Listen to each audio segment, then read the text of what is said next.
ሰላም ጤና ይስጥልን የተከበራችሁ አድማጭ ተመልካቾቻችን እንደምን አላችሁ? ለበርካታ ጊዜያት ተቋርጦ የነበረው የዜና ስርጭታችን እነሆ ከዛሬ ጀምሮ ወደ እናንተ አዳዲስ ወቅታዊና ታማኝ መረጃዎችን ይዞላችሁ የሚቀርብ ይሆናል። እነሆ ለቻናላችን አዲስ ከሆናችሁ እንደተለመደው ሰብስክራይብ እያደረጋችሁ እንድትወዳጁን የተከበረው ግብዣችን ነው። አብራችሁን ስለምትሆኑ ከልብ እናመሰግናለን።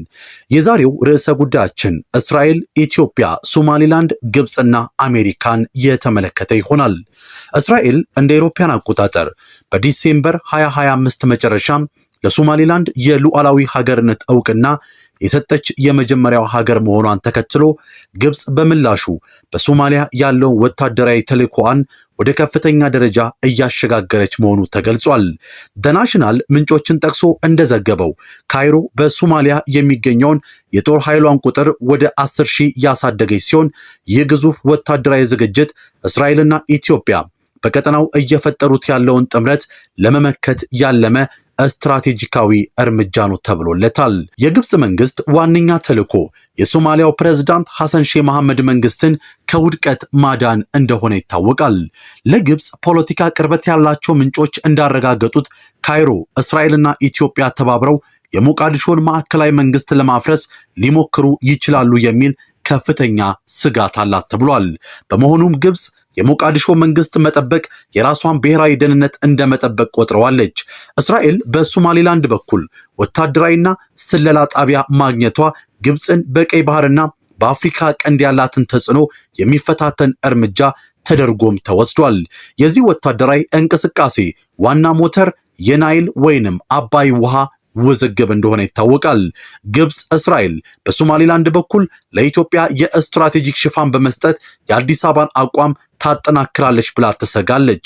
ኢትዮጵያ ከሶማሊላንድ ጋር የባህር በር ስምምነት ማድረግ መሞከሯን አጥብቃ ስትቃወም የነበረችው ግብፅ አሁን በዙሪያዋ ያሉትን ሀገራት በማስተባበር ኢትዮጵያን የመክበብ ስትራቴጂ እየተገበረች ነው። በዚህ መሰረትም ግብፅ በኤርትራ የአሰብ ወደብን ምንም እንኳን የኤርትራ መንግስት ውሸት ነው በሚል ቢያስተባብልም በጅቡቲ የዶራሌ ወደብን ለማዘመንና የግብፅ ባህር ኃይል የሚጠቀምባቸውን ወታደራዊ ቤዞችን ለማግኘት ስምምነቶችን ፈጽማለች። እስራኤል በዲሴምበር 26 2025 ለሶማሊላንድ የሰጠችው ዕውቅናን ተከትሎ የቀጠናው ፖለቲካ ዛሬም እንደተካረረ ነው።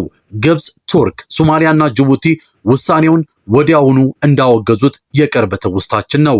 የአውሮፓ ህብረት፣ የባህረ ሰላጤው የትብብር ምክር ቤት ወይንም ጂሲሲ እና የኦርጋናይዜሽን ኦፍ ኢስላሚክ ኮርፖሬሽን ኦአይሲ የእስራኤልን እርምጃ በመቃወም ለሶማሊያ አንድነት ድጋፋቸውን እንደሰጡ ይታወቃል። ያም ሆነ ይህ አሁን ላይ የምስራቅ አፍሪካ የፖለቲካ ተንታኞች እንደሚሉት የኢትዮጵያ የባህር በር ጥያቄ ያለቀለትና የተሳካ ይመስላል እያሉ ነው። በአፍሪካ ቀንድ የሚፈጠሩ አዳዲስ ነገሮች ለኢትዮጵያውያን ብስራት መሆናቸውን ዛሬም ቀጥሏል ይላሉ እነዚህ የፖለቲካ ተንታኞች። ኢትዮጵያ እየገነባች ለሚገኘው ባህር ኃይል ከዓለማችን ታላቋ ሀገር ጋር ትብብር እንደጀመረች ይታወቃል። ሌላ ሀያሏ ሀገር አሜሪካ በተለይም በዶናልድ ትራምፕ ዘመን በአፍሪካ ቀንድ በሶማሊላንድ አንድ ትልቅ ፕሮጀክት እውን ልታደርግ መሆኗ ይታወቃል። አሜሪካ ለመገንባት ያሰበችው ግዙፍ የባህር ኃይል በአካባቢው የሚንቀሳቀሰውን የሀውቲ አማጽያንን ቡድን ለማስቆም ያግዛታል የሚል ሽፋን ተሰጥቶታል።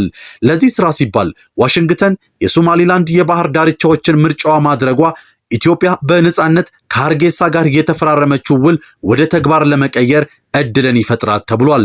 ከምንም በላይ ግን የነዚህ ሁለት ሀገራት በባህር ኃይል በትብብር ለመስራት ማቀዳቸው ኢትዮጵያ በቀጠናው ባለ ጡንቻና ተደማጭ እንድትሆን ያደርጋታል ተብሏል። ነገሮች በዲፕሎማሲያዊ ሂደት ሲፈቱ ማየት በእጅጉ የሚያስደስት ጉዳይ ቢሆንም አሁን ላይ ግን ነገሮች አካሄዳቸው እንደዚያ አይመስሉም።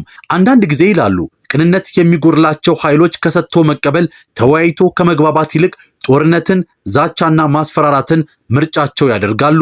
በሰጥቶ መቀበልና በሌሎች ዲፕሎማሲያዊ መሪዎች ኢትዮጵያ ከሶማሊላንድ ጋር ስምምነት ከፈረመች በኋላ የገጠማትም አብይ ጉዳይ ይሄው ቅንነት የሌላቸው ጸባጫሪ ኃይሎች የሚነዙት ዛቻ ነው። ኢትዮጵያ ግን በዛቻውና በማስፈራራትም የምትቆምና የምትበገር አልሆነችም ይላሉ የግብጽ የፖለቲካ ተንታኞች። እንደ ዓለም አቀፍ ሚዲያዎች ዘገባ በመካከለኛው ምስራቅ በጦርነት እየተፈተነች የምትገኘው ሀገር እስራኤል ከየመኑ ሐውቲ አማጽያን የተጋረጠባትን አደጋ በእጅጉ ለመመከት አሁን ፊቷን ወደ ሶማሊላንድ አዙራለች። ይህ እረፍት የነሳት ቴል አቪቭ በሶማሊላንድ የወታደራዊ ቤዝ ለማቋቋም እነሆ እንቅስቃሴዎችን ከጀመረች ሰንበትበት ብሏል። ይሁን እንጂ የእስራኤል የነፍስ አባት የሚባልላቸው የዋሽንግተን ባለስልጣናት ከቴል አቪቭ ቀድመው በሶማሊላንድ ከባድ የሚባል ወታደራዊ አቅም ለመፍጠር ወደ ስራ ገብተዋል። አሜሪካኖች በዚህ ጠንካራ ኃይል የሁቲ አማጽያኖችን ለመከላከልና ለማጥፋት ይሰራሉ ተብሎ ይጠበቃል። ለዚህ ስኬታማ ሚሽን ደግሞ ኢትዮጵያ በአሜሪካኖቹ አይን ጠንካራ አጋር ተደርጋ ተቆጥራለች። ኢትዮጵያ ለሶማሊላንድ ዕውቅና የሰጣት በሞቃዲሾም በኩል ቢሆን ቀድሞ የተገነጠለውን ሳይሆን ወደፊት ለመገንጠል የሚያስቡትን በማሳመን ጠንካራ ሶማሊያን እንፍጠር በሚል የምታንጸባርቀውን ሐሳብ አሜሪካኖቹ በእጅጉ ይስማሙበታል። በዚህ ምክንያትም የአዲስ አበባ ሀርጌሳውን የባህር በር ስምምነት ጎላ ባለ መልኩ ሲቃወሙት አልተሰሙም። በአዲሱ ተመራጭ ፕሬዝዳንት ዶናልድ ትራምፕ ዘመን ነገሮች ከሚጠበቀው በላይ የሆኑ ነው። ትራምፕ በአፍሪካ ቀንድ በየጊዜው የሚነሳው ውጥረት ለማርገብም ሆነ ስትራቴጂክ የሆነውን ሶማሊላንድን ለመጠቀም በማሰብ ለሀርጌሳው መንግስት ዕውቅና መስጠትን የመረጡ ይመስላሉ። እንቅስቃሴዎች ሁሉ የሚያረጋግጡትም ይህንኑ ነው። ያም ሆነ ይህ ልክ እንደ እስራኤል ሁሉ በርካታ ሀገራትም ለሶማሊላንድ የሀገርነት ዕውቅና ለመስጠት እየተዘጋጁ ነው ተብሏል።